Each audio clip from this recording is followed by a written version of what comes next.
will be as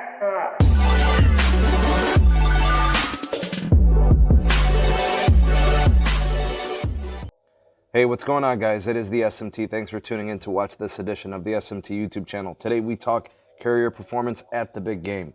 This really is a unique situation. Super Bowl here in 2020 in Miami, Florida was a huge turnout here at Hard Rock Stadium. It was an amazing venue, tons of people there. Lots of interesting network demands and conditions, tons of throughput required to meet the demands of customers. People are live streaming, simulcasting, social media posting, whether it's images or videos, all of that going on. So let's talk about how they actually did under all of that network strain. But before we do, some shout outs to the links in the description box below. We have the SMT communities, the SMT Twitter handle, the SMT Patreon page, as well as the SMT audio only podcast, the SMT Wireless Report. You guys can check out those links in the description box. And also, Megadon is the social media of the future. Never need to change platforms again. Megadon.net invite code is down below in the description box. Please do check that out. Now to get to the actual performances from the carriers. All right, first of all, I'm going to run through what each of the carriers did in terms of the upgrades to the stadium and around in the city. And then we'll kind of talk about how they actually performed during the game as well as around the city on the day of the Super Bowl.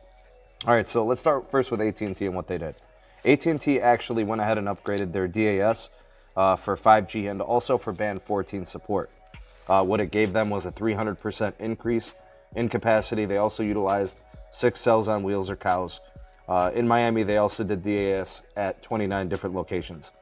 T-Mobile doubled their LTE capacity within the stadium itself. They added millimeter wave to select locations at the stadium as well as in the city.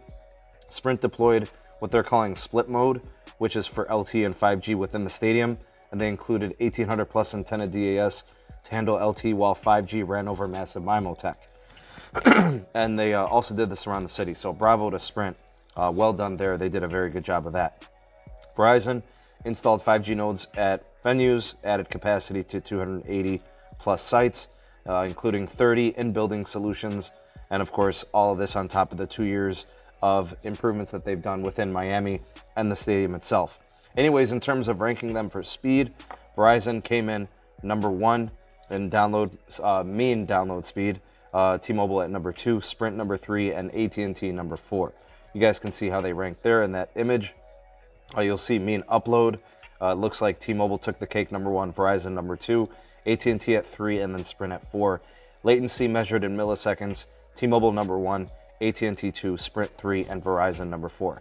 Really nice job of T-Mobile to kind of come back after some pretty disappointing numbers, I would say. I think T-Mobile customers as well as executives were touting their network as being really fast. And then earlier testing in the week, it didn't really show this. So looks like they ramped it up just in time for the big game. So good job there. All of this testing in terms of the download speeds was all connections included. So that's 5G as well as LTE.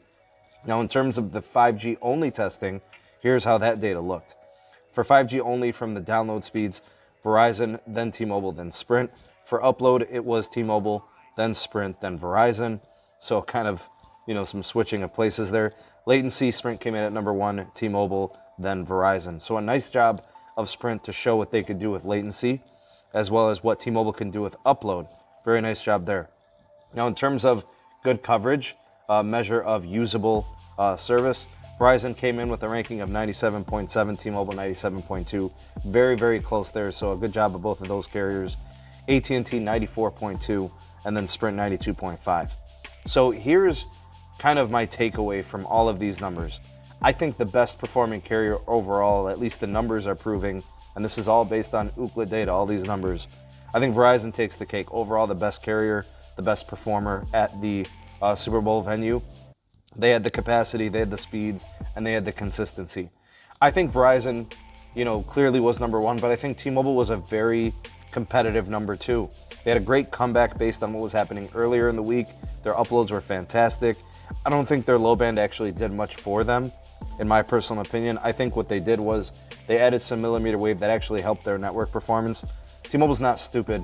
They definitely added that on purpose just to compete with Verizon. So, and what's interesting there is that T-Mobile will rag and dog Verizon for deploying millimeter wave, and here they are using millimeter wave. I've said this time and time again. There is no more hypocritical company than T-Mobile, doing the same things that the other carriers do and then acting like they're different. Which, in and of itself, I don't care that they do the same things the other carriers do. But they talk slick like they're not like the other carriers, but they are clearly just like the other carriers.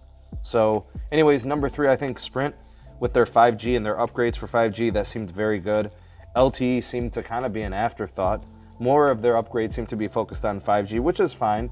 I think some of their numbers showed good metrics, especially on the 5G side. I was happy to see that.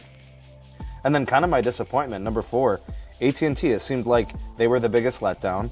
I feel like they did the least to prepare for the big game. I mean, their network didn't perform poorly, but it was definitely kind of a letdown based on what they've been doing with the network over the course of the last couple years.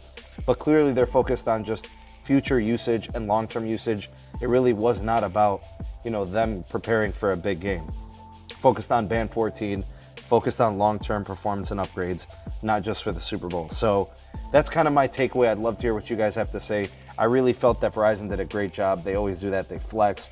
The network is strong. I really like the comeback that T-Mobile made. Very good to see that. And Sprint actually did some good things as well. AT&T is kind of the one that I was a little disappointed for in terms of the performance at the big game. But you guys let me know what you think. Drop me a line in the comment section below. I'd love to hear what you guys have to say. Let the voice of the SMT Nation be heard. So thank you again for watching. If you guys could, please like this video on your way out. Do share it to your favorite social media outlets. That would be awesome. Appreciate that greatly. It really helps the channel out quite a bit.